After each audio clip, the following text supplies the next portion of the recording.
The story was opened by showing a classroom where there was a boy who was the main character of Misanai named Yuki. He had a very close childhood friend named Yui Hanabashira. Yuki felt uncomfortable with Yui being too close to him, which would cause gossip that was not good for their friends. However, Yui was ignorant of his friends because for her it was very natural to be friends with childhood friend that close. Since Yuki's hair was far from growing very long, Yui promised to shave Yuki's hair and change it to be cooler. But suddenly a shining symbol appeared in the middle of the classroom. Suddenly all the students in the class were shocked and frightened. Meanwhile, Yuki just smiled as if he already knew this. All the students in the class were sent to the Isekai world, the world of Eclair. Everyone panicked except Yuki, who seemed happy about this. Then suddenly a group of creatures wearing armor came towards them. The students became panicked. In contrast to Yuki, who was still relaxed. When the armored creature approached, Yui suddenly protected Yuki. However, Yuki seemed to flick the armored creature, and with all of his strength, the creature was thrown very hard. Yui, who was confused and didn't know what was happening, was then pulled by Yuki to run away. Suddenly soldiers appeared trying to fight a large creature which they called devils. However, the soldiers were overthrown by the demon. The mages started to attack. All the students were amazed to see this war. Meanwhile, Yuki also looked surprised because this war should have ended. Then suddenly Yuki felt magic energy in a devil that was familiar to him. Not long after, a female knight on horseback appeared and told the students to take cover at the back line. Then another male knight on horseback appeared and ordered his troops to attack. Meanwhile, Yuki invited Yui to take shelter. Long story short, the students were brought before the king. The king was grateful for the arrival of otherworldly heroes in the kingdom of Destinia. The king told them that this incident was exactly the same as what happened 5 years ago, where a war occurred and heroes from the other world were summoned. Then the princess explained that a hero 5 years ago managed to stop the war and create peace. A monument was even built to commemorate this hero. The princess politely asked for help from the heroes who were called to help the kingdom from the devil's attacks. Obviously, everyone was shocked because the request was so sudden. How could an ordinary student be able to fight? Everyone was confused by the available choices, but after thinking about it, if they left the palace, it was clear they would die. Therefore, the students were forced to follow the plot and become heroes. After that, they were disbanded. The king had prepared rooms for all of them. Yuki promised Yui that he would not let Yui be in danger. The next day, the male heroes began to be trained to use wooden swords. Meanwhile, the female heroes were taught magic. Meanwhile, Yuki, who skipped training, was reprimanded by the female knight who helped them yesterday, Elka Verso. Yuka jokingly called her Elka. Elka reprimanded Yuki for being rude to her for calling his superior like that. Then Yuki made Elka even more annoyed by calling her Miss. Elka said Yuki's behavior was as annoying as the hero from 5 years ago. He was selfish, always relaxed, had fun all the time, and didn't care about girls' feelings. In fact, he was very stupid towards his neighbors. Elka warned that this world was very dangerous. Therefore, Yuki should train to become stronger. If Yuki didn't want to, then she would force him. Suddenly, Yuki challenged Elka to force him if she could. Elka immediately took a stance and started attacking Yuki, but the attack didn't hit. But suddenly, Yuki hit Elka's buttocks hard. This made Elka fall to the ground. Elka seemed to have realized something after receiving the attack. Suddenly, Elka immediately knelt down calling Setsu's name. She was so amazed to see Setsu that Elka agreed to be his chair for Yuki to sit on. Elka said Yuki's weight was now lighter. Yuki answered that his body this time was different from before. However, it didn't take long for the previous male knight named Glean to appear. Elka told him that Yuki was Setsu. At first, Glean didn't believe it. However, after seeing Elka acting like that, Glean believed it. As a result, Glean took Yuki to a magical researcher named Tia Amulet. But before being told, Tia already realized that Yuki was Setsu. Tia was able to feel Setsu's magical energy. Yuki praised Tia's abilities, then he said, "I am home." It turned out that Yuki was Setsu Suzaki, a hero who disappeared after finishing the war 5 years ago. This was the second time Yuki had been summoned to the Isekai world. To continue the conversation, they moved to a place above the palace walls. The wind blew hard. The three of them asked several questions like how could Setsu return to this world and why could his appearance change? Then why did he suddenly disappear after the war? Because Yuki didn't know the answers to all these questions, he answered by telling a story. When Yuki fought Tuma, Yuki managed to slash Tuma and produce extraordinary explosive power. After that, he was reincarnated into another world with full memories and magic energy. Then he was called back to this world. Tia stated that she didn't know anything about how to summon heroes into this world. Glean assumed that this was God's will that ordinary people could not understand. Then Yuki asked the three of them what happened to Tuma after he disappeared.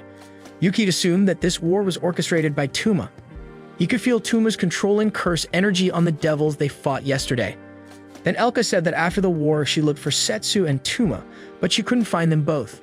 Tia assumed that if Setsu returned to Isekai, then that meant Tuma would also return. Soon the conversation ended. After that, a soldier arrived and told Glean to go to the king. Glein's job should have been held by Setsu. However, because Setsu disappeared, Glean was the one who replaced him. Yuki didn't expect such a troublesome job because this time he had decided he would travel around the world after this war ended. The wind blew peacefully. Elka hoped that this peace would continue because she didn't want to lose the peace that Setsu had created. Meanwhile, on the other hand, the king told the higher-ups to prepare to attack the land of demons. Glean complained because the messenger he sent to the land of demons had not provided any information. Therefore, before attacking, it would be better to first look at the situation and conditions. The princess also spoke up saying that the demons had attacked first for unknown reasons.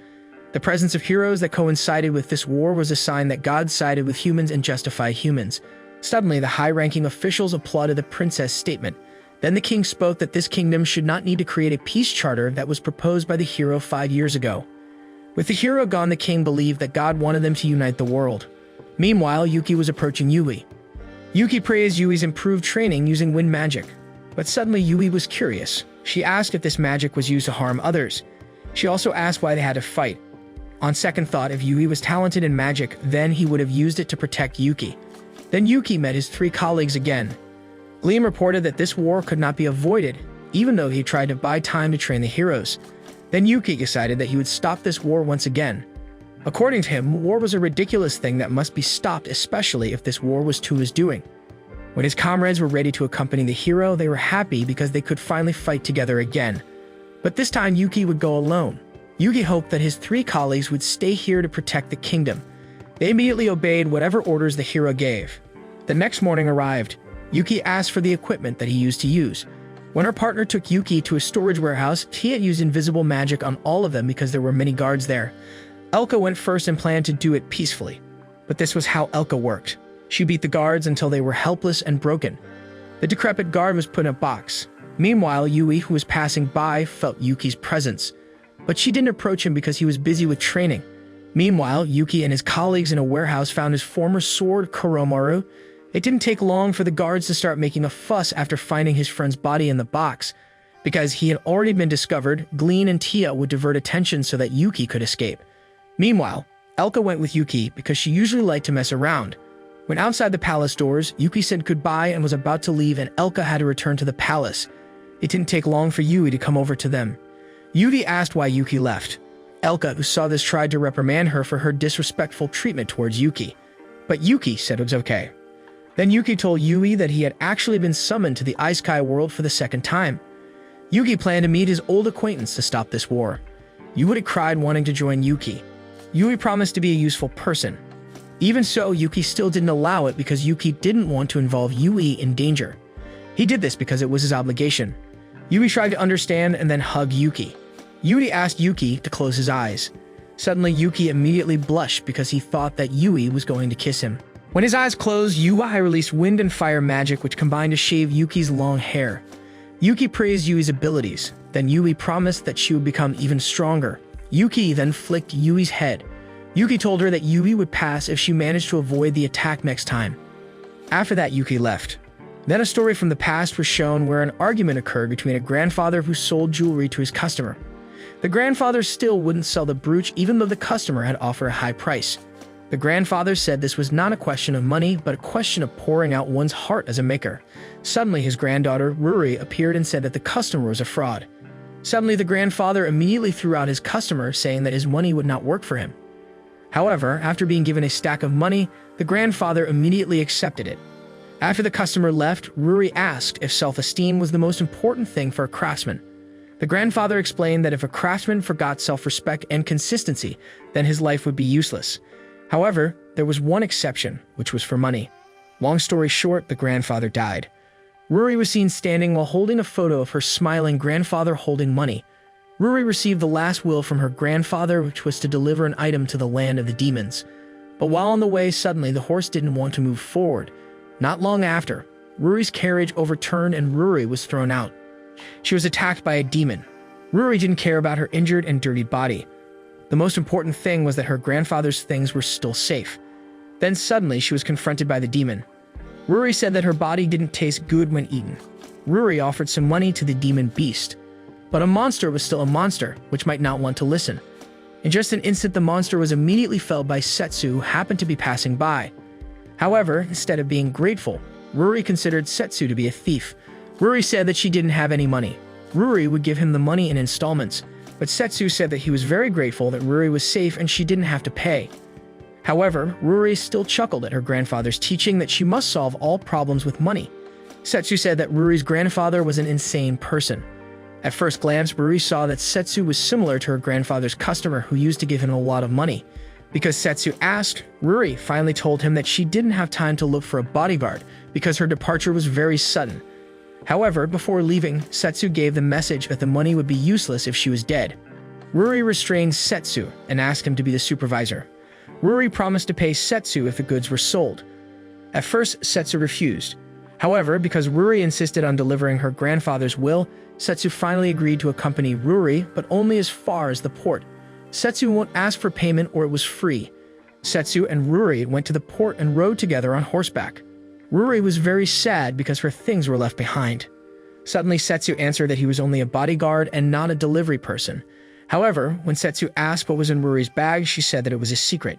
Setsu couldn't help but feel curious. Long story short, they arrived at a port. They could see many fruit sellers. There were sellers of oranges, longans, sweet potatoes, and even melons. Seeing that the current port was prosperous and not like before, Ruri immediately looked for a ship to cross the sea to the land of the demons. However, the ship did not receive orders to the land of demons. Setsu was surprised when he found out the purpose of Ruri's departure. Setsu said a ship couldn't be willing to take her to the land of demons. There was currently war going on, so it was unlikely that any ships would go there. However, Ruri didn't give up and kept looking here and there until she got tired. But no one wanted to take her there. Suddenly, Ruri was reprimanded by the knights who were carrying out harbor inspections. Ruri then showed her identification card. However, when asked to show the contents of the bag, Ruri immediately refused. It was clear that the knights were starting to become suspicious and would search Ruri by force. Then Setsu came and said that he was Ruri's bodyguard. The knights immediately prepared to draw their swords while telling Setsu that he had to be smart in choosing his opponents. It was clear that Setsu was interested in fighting to silence the stinking mouths of the arrogant knights. However, people nearby gathered to see this incident. As a result, the knights who didn't want to be ugly in the eyes of others immediately left. Setsu laughed sarcastically while muttering to himself that Elka and Glean would definitely have a hard time dealing with subordinates like them. Ruri was so happy with Setsu, who dared to fight the knight members. After that, Ruri gave him food as a gift. Setsu explained that as a knight squad that did not have a badge, they were not allowed to inspect civilians unless they had permission from their superiors. Ruri was even more impressed with Setsu, who had broad insight. Setsu explained that he was only told by his cranky old friend. Then Glean's shadow immediately appeared in the sky. Then, because no one could take her, Ruri took the initiative to buy a ship. Setsu said it was impossible to buy a ship because the ship was very expensive. Ruri felt sad because there was no other way to go. Ruri was immediately happy when Setsu had an idea. Ruri will pay him whatever it is. Setsu replied that she didn't have to pay. However, Setsu had a condition that Ruri must rest for the night and not force herself too much. Ruri immediately felt happy, but suddenly Ruri said that the accommodation costs were divided into two. Setsu was stunned. At the inn, when Ruri wanted to take a shower, she asked Setsu for help to look after her valuables. Because Ruri already trusted Setsu, she showed the contents of her bag, which was a box containing a brooch. Setsu was surprised because the brooch was familiar to his eyes. Then Ruri told him about her grandfather. Her grandfather was a famous jewelry craftsman in the kingdom of Distinia. One day, her grandfather accepted a job to repair his best brooch. However, because grandfather was old, he died early. However, before he died, her grandfather gave Ruri a will. Her grandfather told Ruri to deliver his final work to the owner of the brooch. Her grandfather gave the message that if Ruri was willing to sacrifice everything for something valuable, then that would be true magnanimity. He also said that without money, Ruri would not be able to protect anything valuable. Ruri was very grateful for Setsu's existence, who would help her fulfill her promise to her grandfather. Then Setsu started checking the brooch. As he suspected, the brooch was a brooch that once had a protective spell placed on it for a woman he knew. Setsu was worried about what the woman's fate would be now because her brooch had been damaged. The night was getting late. The night group returned to look for Setsu and Ruri. They planned to arrest those they considered to be spies. Setsu swiftly pulled Ruri out and jumped from the window. Setsu really enjoyed running away this way because it looked like playing cat and mouse. But Ruri was scared and cried. Then they came to a dead end. Ruri panicked, but Setsu seemed very relaxed. Setsu also seemed to be mocking the group of knights who were chasing them. Seeing this, Ruri panicked even more. But suddenly, Setsu jumped high and landed on a large sea dragon named Livia. The knights were shocked and unable to say anything. Setsu then told Livia to take him to the land of demons. Suddenly, Ruri was surprised to hear the name Livia, who was a sea god. Ruri muttered in her heart that she didn't expect to have hired such an amazing bodyguard. It didn't take long for the land of demons to appear. When she reached the surface, Livia struggled with a giant squid monster. Meanwhile, Setsu cheered happily watching their fight. As usual, Ruri could only be surprised to see the extraordinary experiences before her eyes. After defeating the squid monster, Setsu introduced Livia to Ruri. It was clear that Ruri was very happy to see the true form of the ruler of the sea. However, Livia was still angry at Setsu, who didn't want to help when fighting the squid. Livia was annoyed that after not seeing each other for 5 years, Setsu called and made Livia a motorbike taxi and instead just watched. Then Ruri asked what happened to the squid carcass that died earlier. Suddenly, Livia said let Setsu take care of everything. Then Setsu processed the squid into a fried squid. Ruri really enjoyed Setsu's cooking and so did Livia. But Livia preferred the raw ones. Livia said that nearby there was a demon fishing village, namely Volsi Village. Meanwhile, behind the mountain there was the palace of the demon queen, Evilbero, which was the recipient of the package from Ruri, or more precisely, the owner of the brooch named Disastal Sereno. Then Ruri asked Livia why she knew Disastal Sereno. Livia told her that Disastal Sereno was the demon queen. Ruri looked shocked. Livia said goodbye because her task was finished. However, Setsu held her back and asked Livia to take Ruri and him to the demon queen because Livia was close to the demon queen. Suddenly, Livia got angry at Setsu, who had so many requests. Suddenly, 3 demon children came to lecture Setsu. They said that in a lover's quarrel, whatever the problem, the guy had to apologize. They even teased that Setsu couldn't understand girls' feelings. Annoyed, Setsu immediately gave them fried squid so they could leave immediately. But instead, they ran around cheering for joy because the fried squid was so delicious. Livia then suggested bringing the fried squid to their village. The demon children praised Livia for being kind. Meanwhile, annoyed, Setsu immediately took the fried squid to the village. Meanwhile, in Volsi Village, the demon men as fishermen were shown frustrated because they could not trade because there was a war going on. Not only that, they also couldn't go to sea because there were squid monsters. Finally, they all decided to gather the residents to kill the squid monster. Suddenly, Setsu came and left a squid monster to be cooked. They were all shocked because the squid they were afraid would become food. In the evening, a party was held in the village to welcome the sea goddess Livia. Meanwhile, Ruri, who had a trading spirit, wherever and whenever she wanted, she would definitely trade. This time she sold fried squid and Setsu was the chef. The night was getting late. From a distance, a demon king's head guard named Vlad panicked when he saw Volsi Village, which he thought was on fire. He thought the human race had started attacking Volsi Village. Meanwhile, Livia was surprised that Ruri was still a child but was already drunk even though she only drank juice. Ruri asked Livia various questions about how she knew Setsu. She also asked how Livia knew the demon queen. Livia began to tell a story where 5 years ago, Livia fought against Setsu, who wanted to cross the ocean without permission. Livia lost to Setsu with just one blow. Then Setsu asked Livia for help to stop the war. At first, Ruri was amazed by the great Setsu, but she was immediately shocked when she realized that Setsu was the hero who united the kings and ended the war 5 years ago. So it was no surprise that Setsu knew the demon king. Ruri was confused and didn't think that her bodyguard was a hero.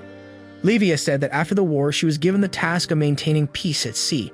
However, Livia was annoyed because Setsu suddenly disappeared and then reappeared just to take her as a ride. Even so, Livia was very happy that Setsu returned after 5 years. While glancing at Setsu, who was doing business surrounded by women demons, Ruri smiled at Livia's expression, who seemed to like Setsu. Livia said it was impossible for the ruler of the sea to fall in love with a human, but to be honest, Livia had always been waiting for Setsu to return. Then suddenly Vlad appeared, who came to save the woman's demons. Then a demon child asked what was wrong with Vlad. Vlad looked confused. By the sea, while accompanying Ruri to sleep, Livia enjoyed fresh fish. Then Vlad came to apologize for having misunderstood the people in the village. However, Vlad was surprised that Livia came to the village in human form. Soon Setsu came. Vlad realized that Setsu was Setsu the hero. Vlad finally saw a glimmer of hope. Suddenly Vlad immediately begged Setsu to save the demon queen. Setsu and Livia wondered what was really wrong with the Demon Queen. Vlad said that the Demon Queen would marry a man named Terran Sneeder. Livia thought that was good news. However, according to Vlad, this was bad news because the marriage occurred as a result of a pellet curse, where Terran gave the Demon Queen a powerful cursed necklace as a replacement for the wedding ring. Suddenly, Setsu thought about what kind of necklace would be able to defeat Desu, who was known to be very strong. Then Vlad informed that the humans had attacked first using an army wearing giant armor while waving the Destinia flag. At that time, the demon army managed to defeat him. Then the Demon Queen sent her messenger to Destinia. However, until now the messenger had not returned. Then Terran appeared, taking advantage of the Demon Queen's feelings of being reluctant to fight. Setsu wondered how strong Terran was. Vlad replied that he thought Terran was Setsu's equal. Then Ruri said that as far as she knew, Terran was the richest trader in the world. The leader of the Terran Trading Company owned many trading ships. Vlad was annoyed with Terran, who controlled money and all commodities in the world. Humans and demons both need merchants for cross-world wars. Therefore, Vlad didn't believe everything that Terran said. Setsu concluded that this meant that Desu, the Demon Queen, submitted to Terran to stop the war. Suddenly, Setsu was so annoyed with Vlad, who didn't do anything. Livia made it clear to Setsu that everyone still adhered to a promise made to Setsu to protect peace. Livia was also surprised that the stupid Demon Queen still kept her promise to Setsu, which suddenly disappeared. This was the time for Setsu and Livia to act. However, before that, Vlad announced that the wedding date had not been determined. There was still time to persuade the Demon Queen. Vlad told them the situation on the route to the palace. Meanwhile, Terran was guarded by a great bodyguard. After that, they ran towards the Demon Queen's palace. They were both so happy that they felt nostalgic. Livia asked what Setsu's plans were after arriving at the palace. It was clear that Setsu would beat up Terran and cancel the wedding. He actually suspected that there was a mastermind behind all the wars that occurred. All of this was not a coincidence, but was planned by someone. Setsu said that a giant army of armor was also attacking Destinia. The kingdom of Destina stated that the land of demons had attacked first. Setsu knew because he saw it firsthand. According to him, the figure of the giant armored army was neither from the demon nor from the human race. This time, Livia would not hold back in destroying the mastermind behind this war. Then the past of Desu Sereno, the Devil Queen, was shown. Desu had lived long enough, so he knew that the world did not turn according to her will. Even so, Desu always fought as ruler, protector, and heir. But one day, Desu lost to a human who was a hero, Setsu. But Setsu didn't want to kill her. Instead, Setsu just wanted to talk and then gave her a beautiful brooch.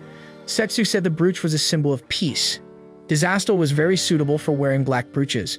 Suddenly, Desu immediately burst into tears as if her struggle had been answered, which was to stop all wars and create peace.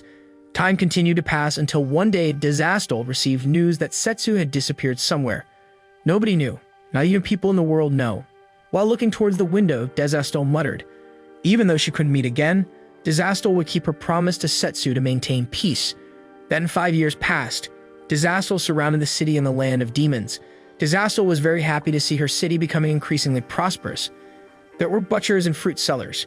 However, when discussing war, Desu's brooch suddenly cracked as if it were a bad omen. Even so, Desu still thought positively. Maybe because it was worn too long, the brooch was damaged. Suddenly, Vlad offered a famous craftsman in the kingdom of Destinia who would repair it. Time continued to pass. One day, one of the demon troops reported an attack from the country of Destinia in the coastal area. Vlad thought that the peace charter created 5 years ago was starting to become fragile. Desu didn't believe it and suspected something. Desu ordered the higher-ups to gather troops. Meanwhile, John and Lamina were sent to Destina to determine what happened. Then Desu looked back at the window and muttered that she would keep her promise to Setsu. Demon troops began to be sent to fight the giant armor troops sent from Destinia. Even though they were starting to distrust the human race, they still believed that the Demon Queen would find a solution. 1 month has passed. Desu began to worry because her messengers had not returned and she had received no news from Destinia. She couldn't keep her promise to Setsu any longer. Then a guest came from the human world, Terran the rich merchant. Terran offered help to end this war. But all of this had conditions. Terran replied that Desu should be his wife. Desu threw the contract paper. Understanding Terran's intention to enslave the Demon Queen, Terran answered that he admired Desu's beauty. Then Terran showed a necklace that would become a pledge. Suddenly, Vlad was shocked to see the very strong curse energy. Vlad asked Desu to refuse this ridiculous offer, but Desu asked Terran to give her time to think. After that, Terran immediately rushed away. He would wait for an answer from Disaster forever. But keep in mind that Disaster didn't have long enough. She had to give answers before the war escalated. When she was alone, Disaster imagined Setsu's figure. Was this the way to keep her promise to Setsu? Not long after, Vlad came over to Disaster. He persuaded Disaster to reject Turan's offer. The higher-ups and the entire army would fight to the last drop of blood. But that was what Disaster didn't want. Therefore, to avoid war, Disaster would accept Turan's offer. On the way home on the train, Terran spoke to a mysterious figure that he had carried out the plan that this mysterious person wanted. Terran was surprised that this mysterious person really wanted the demon's kingdom. But Terran didn't care because the important thing was that he had got Disaster, the beautiful demon queen. Long story short, the day the wedding was to be held arrived. Guests from both the demon and human races attended the wedding event. Even the mysterious person who was Terran's bodyguard was present. Not long after, the bride and groom arrived. Terran showed his slave necklace to the entire audience as proof of his marriage vows to Disaster. Terran then said his wedding vows. He even vowed to bring peace to this world. When Disaster was about to say the oath, Setsu was briefly seen. Disaster was increasingly resigned to doing all this for the sake of a promise to Setsu. But suddenly Setsu finally came and broke the church glass and immediately stuck his sword into the wedding altar. This made Terran, Disaster, and the others panic. Terran ordered his guards to attack Setsu. However, they were easily overthrown by Livia. Then the mysterious person intervened to cast curse magic. This made Livia helpless, bound, and unable to move. Unfortunately, when the mysterious figure was about to attack Livia, Setsu easily destroyed the curse magic. Setsu then punched the mysterious man until he flew away. Terran seemed even more panicked. Setsu laughed loudly. He wanted them to make amends for all the mistakes that had made Disaster cry. The mysterious figure attacked again. However, Setsu easily restrained the mysterious figure. But suddenly, the mysterious figure laughed because he had good news to report to his master. What was certain was that he would report Setsu's return. This would make his master very happy. Right now, what was more important was running away to report everything. Instead of chasing this mysterious figure, Disaster instead embraced Setsu tenderly. Setsu hugged her and poured out his pent-up longing for 5 years. Then when he checked, the Terran's guards immediately melted because they were just in the form of cursed magic. Setsu examined Terran's wedding necklace. Setsu felt that there was magic energy inside that was familiar to him, which was similar to Tuma's magic energy. Disaster stated that he was suspicious from the start. Disaster would also help Setsu to defeat Tuma. Setsu planned to meet Regulus, the king of the half-beast race. He was sure Tuma was planning something against Regulus. Disaster agreed with that, but Disaster said it seemed too sudden to leave now. Setsu answered that for the sake of peace, what could be done, they had to move quickly. Livia complained because she was tired from being used as a ride yesterday and hadn't had time to rest until now. Not long after, Vlad and Ruri arrived. Vlad panicked because his palace was destroyed. Meanwhile, Ruri was in a hurry to give Disaster's brooch, but Ruri wanted Setsu to give it to her. Setsu opened the box and showed a black ball. For the second time, Setsu gave her a brooch as a symbol of peace. Then Terran was arrested. After that, Setsu left with Livia for the half-beast country. Disaster actually wanted to come, but as demon queen, she couldn't leave her country. Meanwhile, Ruri would live in the land of the demons. What was certain was that she would be a seller there. After saying goodbye, they departed. Then it was shown Setsu and Yui's past before being summoned to the Isekai world. It turned out that Setsu was Yui's neighbor. Setsu was a quiet person, Akabichi. He often refused Yui's invitations to play. However, because they were neighbors, Yui often went to Setsu's house to play, and they even studied together from time to time. Even though Setsu behaved like that, Yui believed that Setsu was a good person. Then when he went to middle school, Yui saw a poster accepting new students from a prestigious high school. Yui hoped to go back to school at the same school as Setsu. When they were about to part ways, Yui shyly asked what Setsu thought about the previous high school. Setsu answered bitchily that they shouldn't always go to the same school. Setsu also advised her never to force herself to enter a prestigious school. Suddenly, Yui was immediately saddened by Setsu's words. Setsu was confused as to why Yui was so angry. One day after finishing the final exam for junior high school, Yui became increasingly sad because of her bad grades. While walking home because Yui's face was gloomy, thugs came over to invite Yui to play with the excuse of letting go of all the burdens because of the bad exam results. The thug proposed to stop studying and go for a walk together tonight. Not long after, Setsu came over and told the thugs to leave. As a result, the thugs immediately left thinking that Setsu was Yui's girlfriend. Then Setsu lectured Yui and said that the thugs' words were not completely wrong. Yui shouldn't force herself. Yui was very sad and realized that she was pushing herself too hard to be able to go to the same high school. When Yui was about to cry suddenly, Setsu immediately rubbed Yui's head. Setsu then said that if Yui's determination was like that, then Setsu would come along. Setsu would teach Yui as hard as he could, even though Yui would cry later. Even though these words sounded a bit scary, Yui was very happy with Setsu's words just now, which she thought were very sweet. Actually, Yui just wanted to stay with Setsu, the person she loved, forever. Meanwhile, the heroes who were summoned to the Isekai world were immediately shocked when they saw Yui's magic, which was stronger than everyone there. Elka praised Yui for having faster development than the others. Then after practice was over, everyone dispersed except for Yui. She chased Elka and Glean. Yui wanted to confirm whether the two of them were Setsu's longtime colleagues. Glean explained that he and Elka could be considered Setsu's friends. Elka was surprised by Setsu, who always attracted the attention of other people, including Yui and maybe also Elka. Elka said that she respected Setsu, who had the desire to see the same view. More precisely, peace. Elka asked what Yui really meant by coming to her. Suddenly, Yui determinedly asked for special training because she wanted to chase Setsu so she could be with him. Seeing Yui's determination, Elka took Yui to the top of the wall. Then Elka said that the current peace was thanks to Setsu's struggle. Currently, behind the horizon, Setsu is fighting for peace for the second time. Elka, as a friend, would be waiting for him here and ready to come forward at any time. Yui understood what Elka meant. Therefore, with the determination to continue to be beside Setsu, Yui wanted to cover her shortcomings. She begged Elka to train her especially. Hearing this, Elka didn't hesitate any longer and immediately started attacking Yui. Elka smiled at Yui's development, which seemed to be getting stronger. It turned out that people outside the Isekai world were indeed special. But just being strong was not enough. Elka would show something that Yui was lacking. After that, Yui was taken to an underground room, more precisely a water channel. This place was inhabited by monsters and was a place for final training for knights. It didn't last long. Suddenly a monster appeared out of the water, a crocodile monster. Yui was afraid to fight it, but for Setsu's sake, Yui dared to attack the monster. Yui was happy because she had defeated the crocodile monster. But it turned out she was wrong. The crocodile monster was still alive and turned to attack Yui.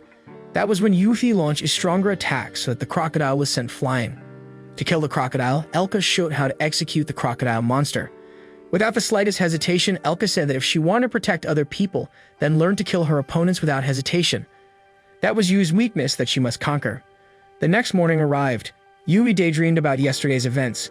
Not long after, Tia came straight to Yui and treated Yui's wounds. Tia was annoyed with Elka, who was too reckless in inviting Yui into a real battle. Suddenly, Yui said that all of this was of her own volition. Tia emphasized that she considered Yui a friend. Tia didn't know what Setsu's life was like in the previous world. However, Setsu's gaze toward Yui was the same as Setsu's gaze toward Elka, Glean, and Tia. Tia explained that she and her friends could not teach someone to have determination. She understood that Elka actually acted harshly towards Yui because she wanted to embrace Yui as a friend. Then Tia asked why Yui wanted to be with Setsu so much. Even though many dangers await if she stayed with Setsu, Yui still wanted to be with him. Suddenly, Yui smiled and said that Setsu had always helped and protected her all this time. Therefore, this time she wanted to have the opportunity to help Setsu. Tia was very happy to hear that and encouraged Yui to work hard. After that, Tia came out and told Elka, who was eavesdropping outside the room, that Yui was a strong person. Elka knew that very well. Yui could independently protect herself on the battlefield. However, it was different with Setsu and his colleagues because the enemy they faced didn't know how strong they were. Tia understood that Elka didn't want to force a determination. However, the decision could not be made by Elka or Setsu, but by Yui herself. After that, Yui was invited to chat with Glean. After Yui told the story, Glean emphasized that feeling reluctant to kill was normal. Then Yui asked why Glean decided to fight. Glean said that he would rather fight than see other people hurt. According to him, his determination was normal. But even though he was used to it, that was the determination he had. Everyone had their determination. To find the answer, it was only yourself. Glean hoped that Yui found the determination he had always sought. Glean left while saying that it seems Setsu also wanted to hear what determination Yui had. Yui then thought about what determination she could have in fighting. Not long after, Yui immediately found it. Then everyone was shocked to see Yui, who was getting stronger than before. After that, Yui again asked Elka to train her in the water channel. Elka asked why Yui wanted to go back there. Yui answered that now she had made up her mind and had to face the crocodile monster again. Before attacking, Elka told her that forcing herself would only break Yui's heart. Suddenly, Yui said that she wanted to see the determination she had now. With just one strong attack, the crocodile monster immediately fell. Elka admired Yui, who seemed stronger. She believed in her determination. But Yui only paralyzed all the crocodile monsters and didn't kill them. Yui emphasized that she determined that she would not kill anyone.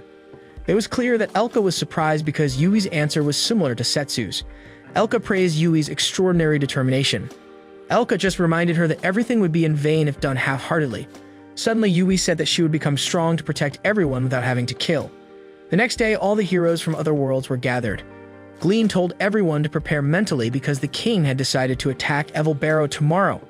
After that, everything disbanded. Meanwhile, Yui looked out the window while saying, "Wait for me," which was aimed at Setsu. Meanwhile, Setsu was traveling to the half-beast race country. Setsu was confused by Livia, who seemed lazy and just lay down and snacked a lot. Even though when she first left, Livia was so enthusiastic that she would accompany Setsu wherever he went. Livia answered casually that she needed rest and food. Setsu was confused as to why they had to use a horse-drawn carriage. If they used teleportation between cities, then they would be fast. However, Livia said that using teleportation was not easy because the preparation took a long time and even wasted energy. Livia asked for adequate compensation for her journey. Then Setsu gave another box of snacks to Livia. But suddenly the train stopped.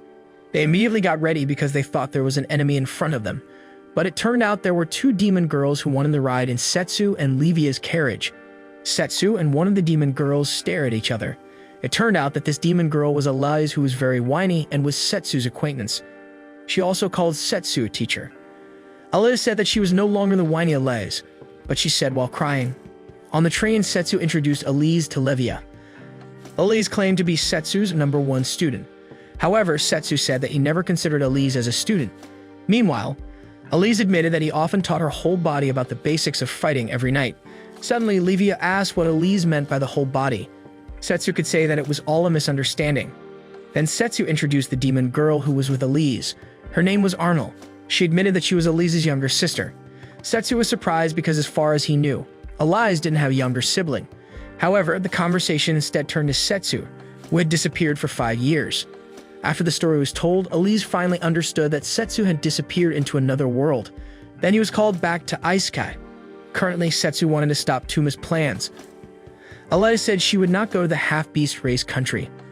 Elise wanted to join in the fight with Setsu, but she was facing a serious problem. Elise began to tell Setsu that since he disappeared, she had always accepted missions to hunt monsters as a form of training. One day, Elise received a mission to destroy a dragon that often attacked Jetro village.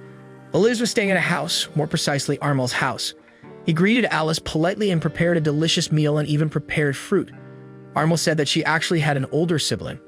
Arnold said that 2 years ago, Arnold was adopted by her older sibling. She considered Arnold her younger sibling. But one day, her older sibling disappeared and had not returned home until now. Since the appearance of a dragon, Arnold had become accustomed to living alone. This made Elise sympathetic, telling Arnold to think of her as an older sister. Then Elise started preparing to hunt the dragon monster. She cut the anti-monster barrier to lure the dragon out. Elise told Arnold to protect the house instead. Before leaving, Arnold showed her a beautiful butterfly. Arnold promised that when her sibling came home, he would be introduced to Elise. That not long after, the dragon monster came. Elise succeeded in repelling the dragon monster. However, when chased, the dragon monster disappeared somewhere. When it returned to the village, all the residents had disappeared, leaving Arnold alone, who was hiding in the house. After that, Elise went to the city to save Arnold until she finally met Setsu. The crux of the problem was that every time a dragon appeared, the villagers mysteriously disappeared. Usually, if a dragon monster attacked, there would definitely be traces, for example, corpses of residents or damage to the area. But in fact, none of that existed. Setsu felt strange about all of that. Livia also felt strange because Setsu never knew about dragons who liked to steal. But even so, Setsu would help to reveal it. Livia began to assume that maybe it was a zombie necromancer who would turn the corpses of the residents into zombies. This would usually increase the number rather than eliminate it. Livia emphasized that there were wind zombies where after becoming a zombie, they would turn invisible and can also become a zombie. Then the zombies would turn into zombie dragons. Setsu hit Livia on the head because she was thinking something strange. Then she said to Setsu that it might be a siren, where a siren had a voice that could attract men. However, Setsu again denied it because Armel's village was in the mountains. However, Livia still chuckled that there could be sirens who liked to eat on land and even live in the mountains. Armel began to explain that she thought ocean creatures had a unique smell, more specifically a rancid smell. Suddenly, Livia immediately smelled herself to check whether she smelled rancid. Armel immediately panicked because she was afraid of offending her. Then Setsu began to assume that maybe it was the work of aliens in Setsu's previous world. Aliens were very famous and liked to kidnap humans using flying saucers. Setsu thought it could be that the person attacking the village was a high-level dragon like Livia who could turn into a human and then blend in. Livia was angry because it seemed as if she was being accused and compared to a dragon. Even though her appearance was the same, she was a sea goddess and not a dragon. Elise just found out that Livia was the goddess of the sea. When the discussion was about to get a result, the horse suddenly stopped because in front of them there was water flowing fast due to the rain. Therefore, they stopped for a moment until the water receded. The conversation continued. Livia mentioned that usually a monster would appear because it was lured by magic energy, more precisely, magic energy that could lure monsters to come. Setsu began to ask why the villagers had disappeared. As far as he knew, humans could not disappear by dissolving like steam. It could be that they were moved somewhere by teleportation magic. Setsu confirmed and asked them to think that those people disappeared when the dragon appeared. What if it was reversed and the people disappeared and the dragons came? So the answer was that people were eliminated using teleportation magic. This magic invited a dragon to come. Elise said that was impossible because the magic had to have a handler. To perform teleportation magic took quite a long time. Setsu said that teleportation magic took quite a long time to prepare. So who was the new person who came to the village 2 years ago? Suddenly, Armel defended herself and said that aliens made more sense in cases of human abduction. Even Elise defended that Armel was a victim. Setsu reminded Armel's previous words where Armel could tell the smell of sea monsters just like Livia.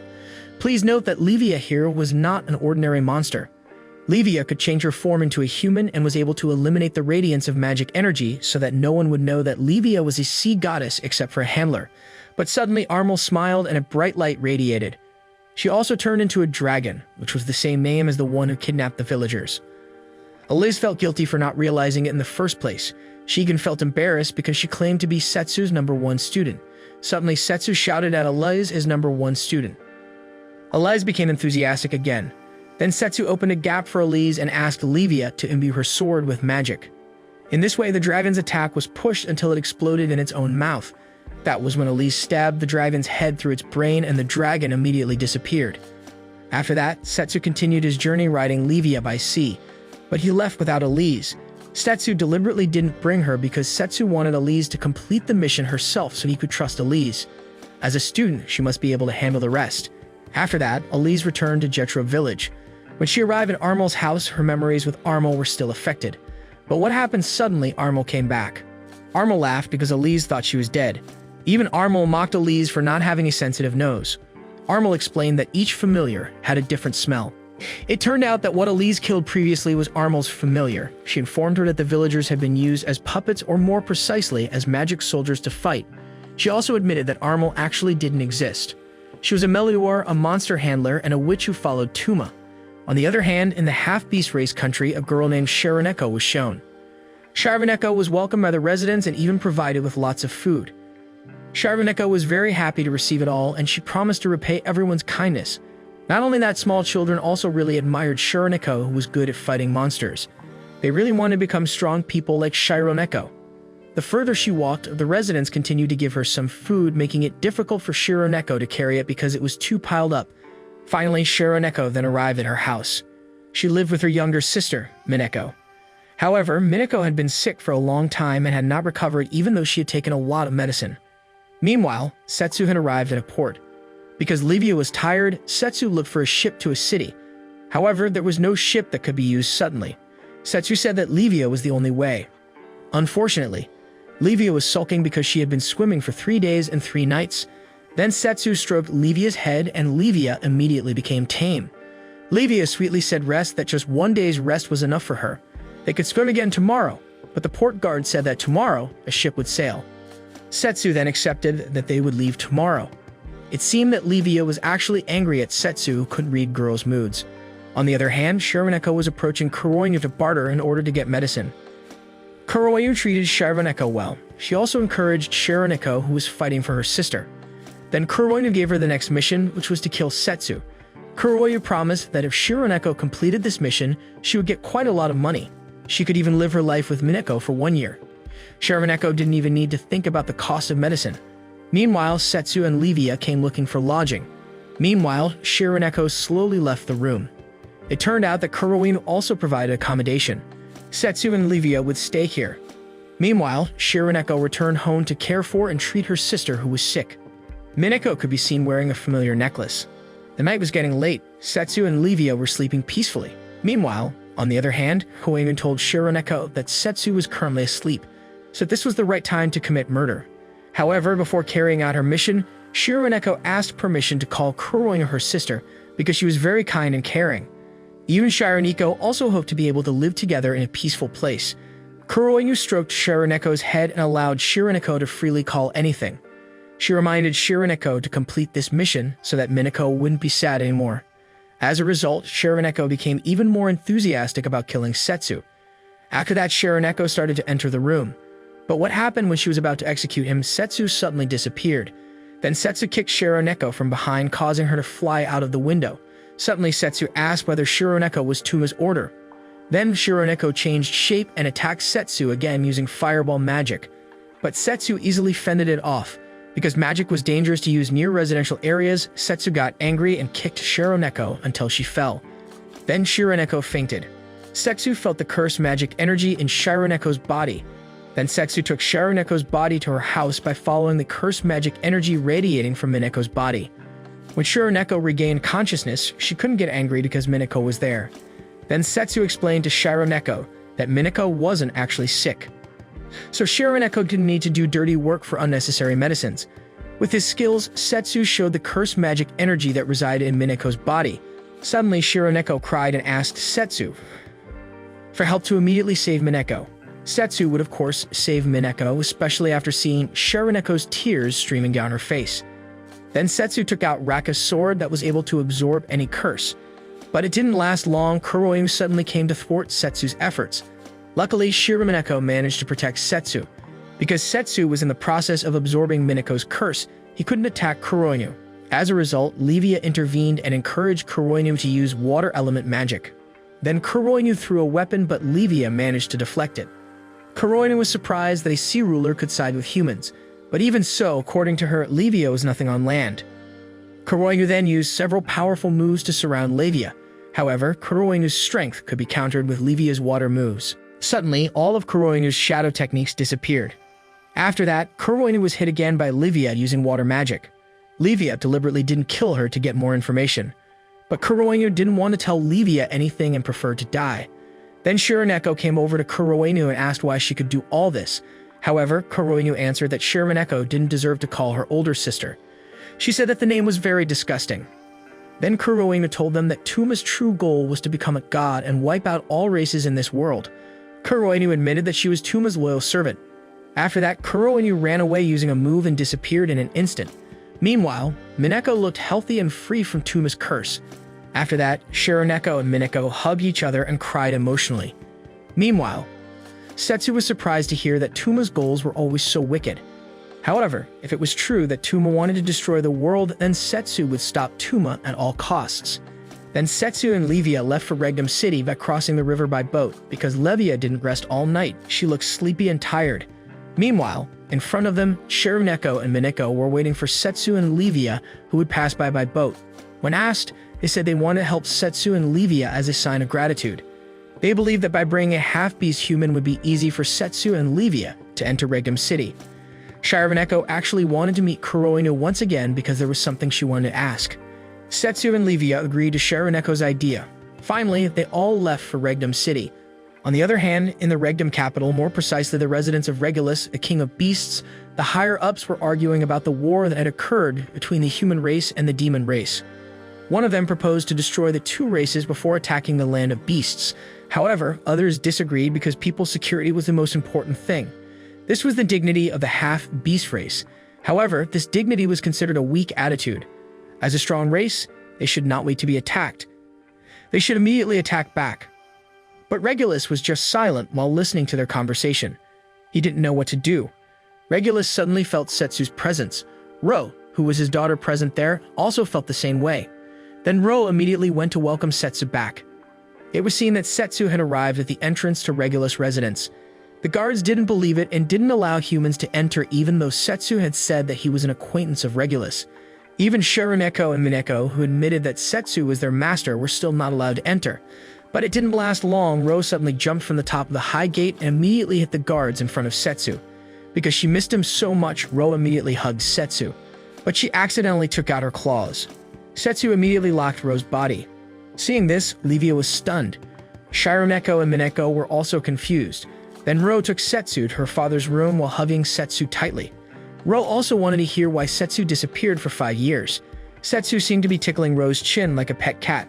Meanwhile, Shiro and Mineko were jealous and wanted to have their chins tickled by Setsu. Meanwhile, Livia looked annoyed because it seemed like she also wanted to be treated the same. It didn't take long for Regulus to come to greet Setsu. However, Setsu swiftly slammed Regulus until the floor was destroyed. Regulus was very happy with Setsu's abilities, which were still strong even though he had been missing for 5 years. Shiro, Mineko, and Livia could only be stunned. Meanwhile, the high-ranking officials inside were lying down because they had been drinking too much. Then Regulus complained that Setsu's appearance had changed, but he did smell like Setsu. Meanwhile, the high-ranking officials who were very drunk were taken together and then moved. Meanwhile, Regulus was very enthusiastic about holding a welcoming party for Setsu, which was a duel party, but Setsu refused because his current business was very important.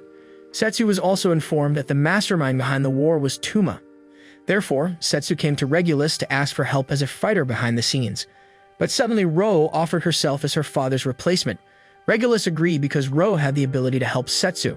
Not long after, a boy came and objected to helping Setsu, who was human. He was a captain of the army squad, Zudorado Ruga.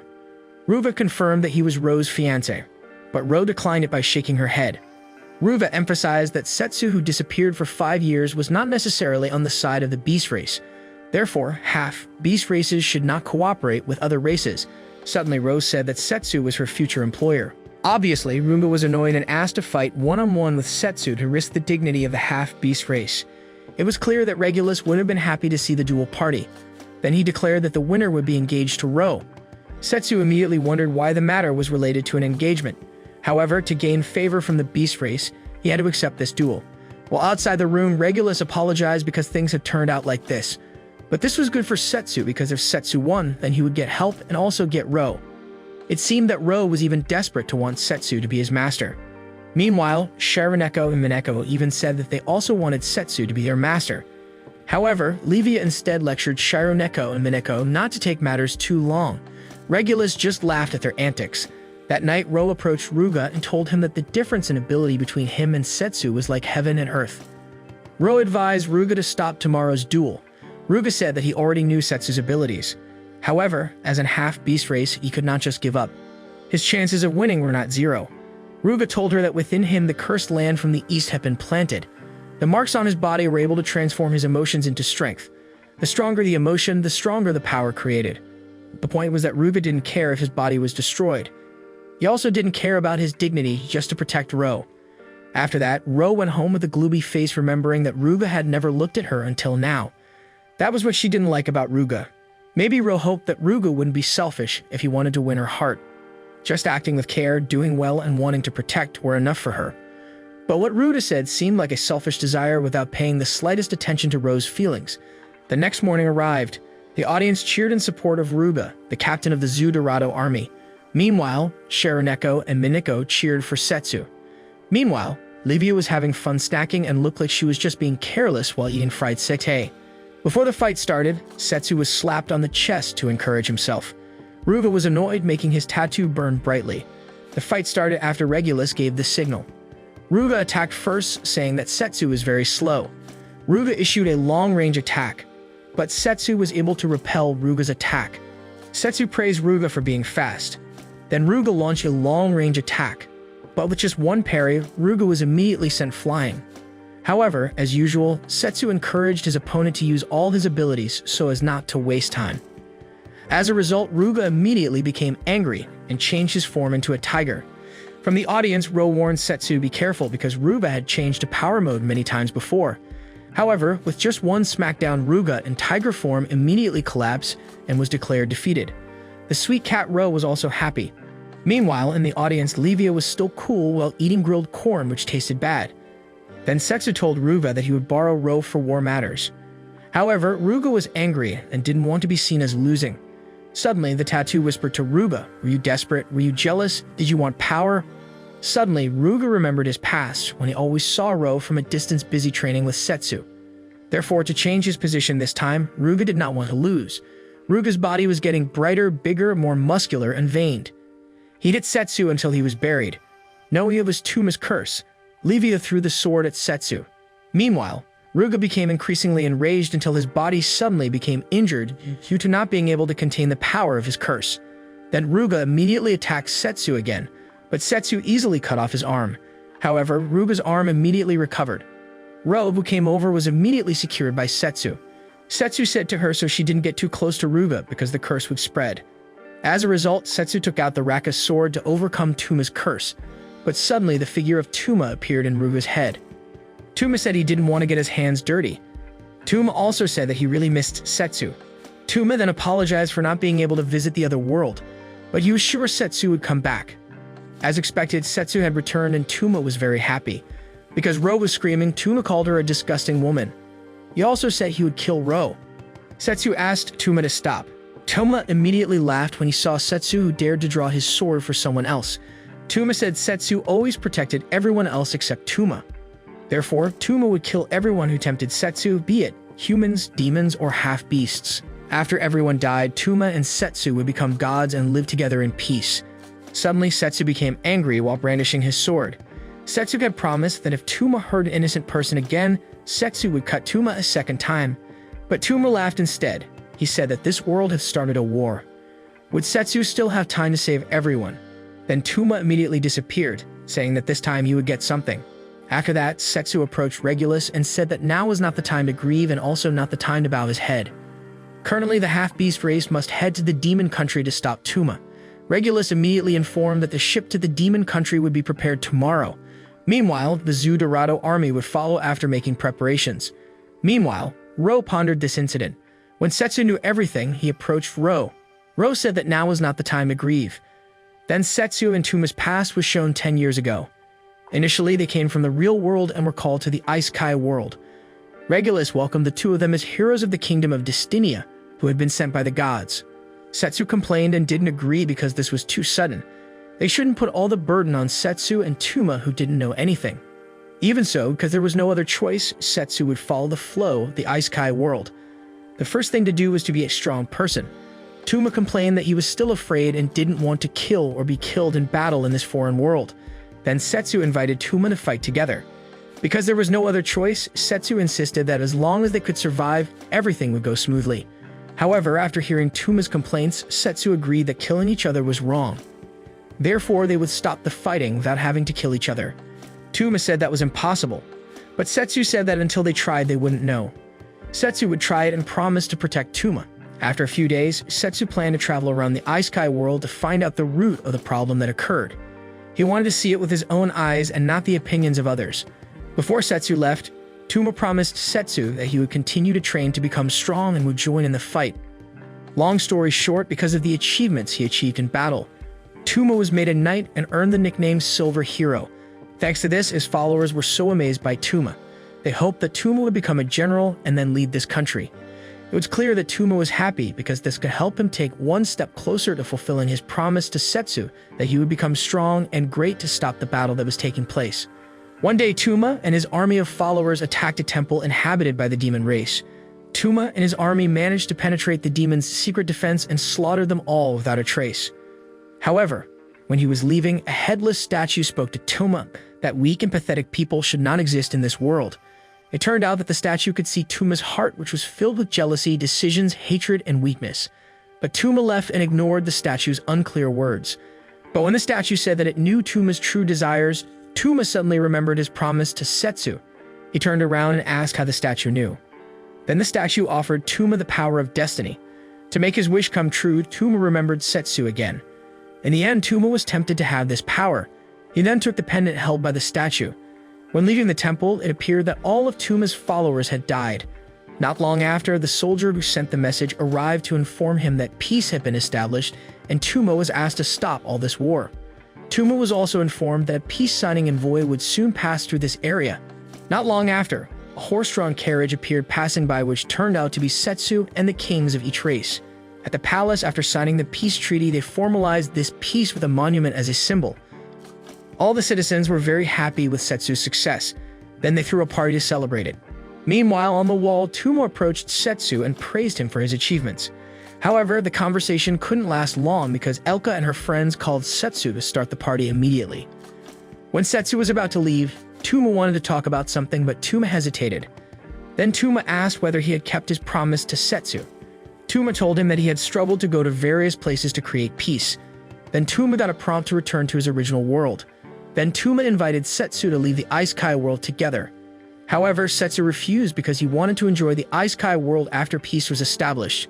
Tuma felt hurt, as if his struggle had been in vain. Suddenly, whispers emerged that fueled Tuma and said that Tuma was so pitiful and shrouded in judgment and jealousy.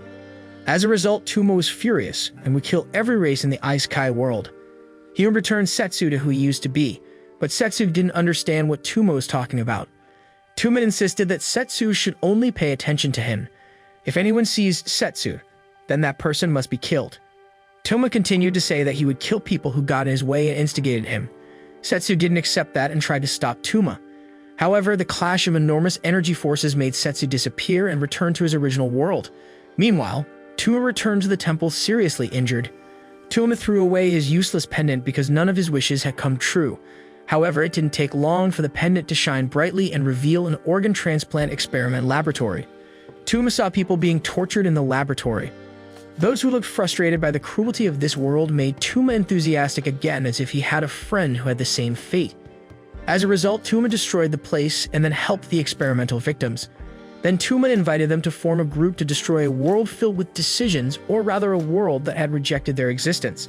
In the present time, the human race began to rush to attack the demon country. Tia sensed Tuma's mana on the demon country. That means the real enemy was not the demon race but Tuma. However, if she stated that Tuma was the mastermind behind all this, the army would not believe it. Even Tia could be considered a spy. Suddenly, Yui emphasized that Setsu was struggling out there. Yui was confident and believed that Setsu would come. Hearing that, Elka got excited and took the initiative that what she had to do now was buy time until Setsu arrived. She also emphasized that she was trying to reduce casualties. As the army started fighting, Lean led the hero squad to make a detour to the side and then started to attack. Tia again emphasized to the heroes not to chase the enemy and not to kill the enemy. One of the heroes cried because she couldn't do anything. She felt afraid of this battle. Yui came and tried to calm him down. She told her not to push herself and just took cover and stayed alive. It wasn't long before the heroes captured one of the demon troops. They had no choice but to kill before being killed. Suddenly, Yui stopped them because it was not good to kill an enemy who was no longer able to fight back. Suddenly, a laughing voice was heard. She laughed at Yui's attitude because she didn't want to kill. Not long after, a giant army appeared. What surprised them was the appearance of Elise on the enemy's side, who massacred the human troops. Even the giants attacked the demon race troops. Elka immediately froze the giants so that they could then be executed by Glean. Seeing the blood flowing, they now realized that inside the giant was a human.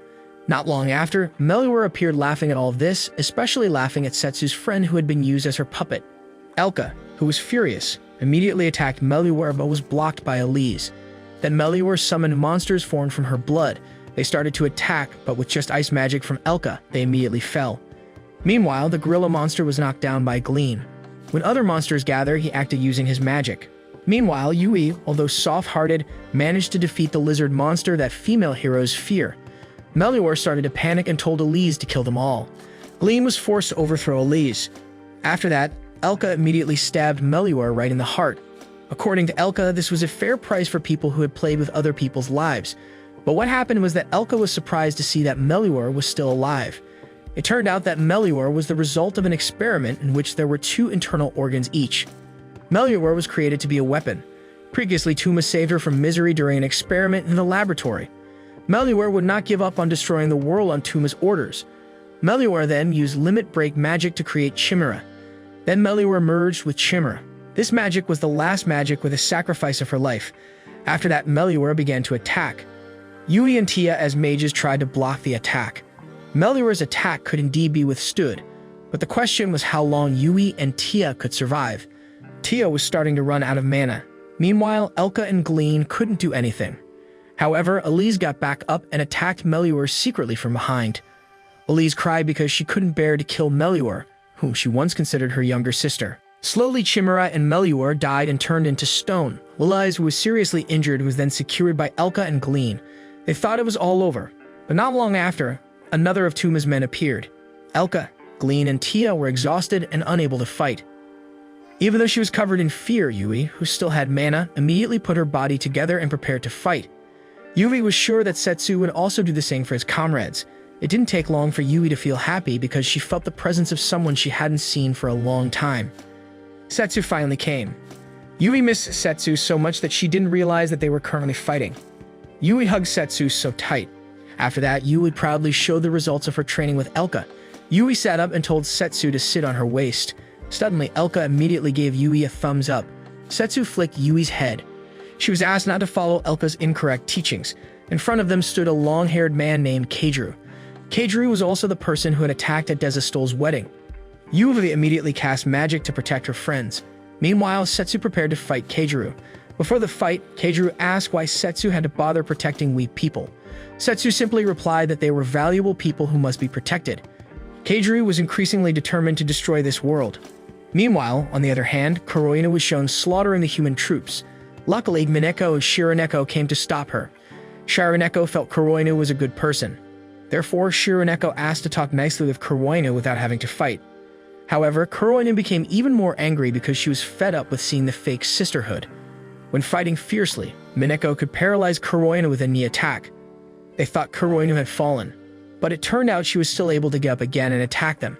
She tied Mineko with her modified body. Meanwhile, Shironeko was beaten back. Kuroina then released Limit Break and hit Shironeko until she fell. Kuroina laughed at the sisterhood that made her feel like throwing up. According to her, sisterhood was a curse. Shironeko, who didn't agree, got up again and approached Mineko and performed fusion. Shironeko called this strength the mainstay of the sisterhood. Shironeko had a very fast speed and made Kuroina nervous. In just an instant, Kuroina was completely defeated. Kuroina, who had lost, said that she was sick of seeing a sisterhood. On the other hand, Tuma's men were shown attacking the human troops named Perdos. Soon Ro appeared to deal with him. Ro told the troops to retreat because the Zu Dorado troops had come to help. Perdos was proud to say that he was the result of an experiment and had his sexy body as hard as steel. He was very happy because he was saved by Tuma. Ro, who heard this, became angry because Tuma had an evil goal, which was to destroy this world.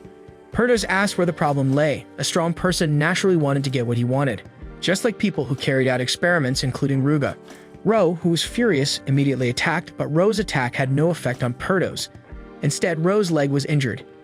Even so, no matter how strong Perdos' body was, Ro would continue to attack him until Perdos was destroyed. Annoyed by Ro's words and considering her stupid, Perdos started to attack. Ro appeared to be seriously injured by the magic steel balls that surrounded her and hit her body. Perdos laughed at the person who upheld the dignity of the half-beast race. Suddenly, Ro got up again because, according to her, there was nothing more valuable than protecting their dignity. For this dignity, Ro was willing to sacrifice her life. Ro mustered all her strength, then attacked Perdos again. Even though her body continued to be hit by steel balls, Ro continued to move forward and hit Perdos. Then Perdos hardened his body. Even so, Ro still beat Perdos while Perdos smiled. But all that didn't last long. Perdos' body began to crack. Perdos attacked back using the spikes on his body. Even though she was seriously injured, Ro did not give up and destroyed the thorns and then launched the final attack. Perdos was seriously injured and so was Ro. But it was unexpected that Perdos treated Ro because he had changed his mind after seeing a stupid and innocent person fighting for the dignity of her people. Ro was surprised and he asked why someone like Perdos would work for Tuma. Perdos only answered that he, who had become a monster, was not worthy of being considered by anyone. Perdos hoped that Ro would continue to live to fight for her ridiculous dignity. Meanwhile, Setsu was still fighting with Keijuru. When Keijuru was cornered after a sword clash, Keijuru released a shadow skill that bound Setsu's body. However, Setsu was still able to move and fend off Keijuru's attacks. As usual, Setsu encouraged his opponent to quickly surrender and summon Tuma. According to him, this fight was a waste of time because Keijuru wouldn't be able to beat Setsu. As a result, Keijuru issued a limit break. Keijuru's body was covered in magic armor and he called it Skia Armor. Keijuru had a strong defense where Setsu's attacks would not work against him. He was even able to absorb Setsu's energy. Even so, Setsu remained relaxed because all he needed was to destroy Keijuru's forehead. Then Setsu strengthened his magic and then attacked with a long-range attack. As a result, Keijuru's armor was shattered into pieces. Setsu warned Keijuru not to go any further if he didn't want to die. Keijuru said that he no longer cared about his own life because he thought there was no longer any place to live. Therefore, dying in battle was a choice that could save him. Setsu hit Keijuru saying that he was stupid. On the other hand, in the Demon Queen's palace, Livia approached Tizastal. Tizastal was happy with the current situation where Tuma's men had been defeated. However, it didn't take long for Tuma to appear, who had massacred the palace guards. Tuma stated that this world would still be destroyed. Then Tuma released his magic and cornered Livia easily. Then when Tuma was about to kill them both, Setsu came to stop Tuma. The battle between two heroes at different levels occurred. However, it turned out that the fight just now was just a warm-up for Setsu and Tuma. Then Tuma started attacking Setsu again with magic. However, Setsu could block everything easily. When Setsu was off guard, Tuma attacked him from behind. Setsu was also seriously injured. Tuma was surprised that Setsu's abilities had decreased. Then they clashed swords again and Setsu easily threw Tuma's sword. Setsu attacked Tuma, but not with a sword, but with a fist. Tuma felt that this fight was pointless. Therefore, Tuma would speed up Setsu's defeat. Tuma turned his sword into a gun and started shooting Setsu. Because he felt it would be dangerous for those around him, Setsu kicked Tuma up into the sky and then fought in the sky. Annoyed that his shot didn't hit Setsu, Tuma changed his weapon to a machine gun. Setsu then took out the Raka's sword and devoured all of Tuma's attacks. Then Setsu strengthened his magic and then launched a long-range attack. Setsu said it was better for Tuma to surrender because all of his men had been defeated. Then when he saw Setsu's friends, Tuma suddenly remembered the past when Setsu always ignored him. Tuma felt like this was all happening again. Then Tuma got angry and issued limit break. Tuma was starting to be cornered. To make Setsu even more overwhelmed, Tuma changed his attacks towards Setsu's colleagues.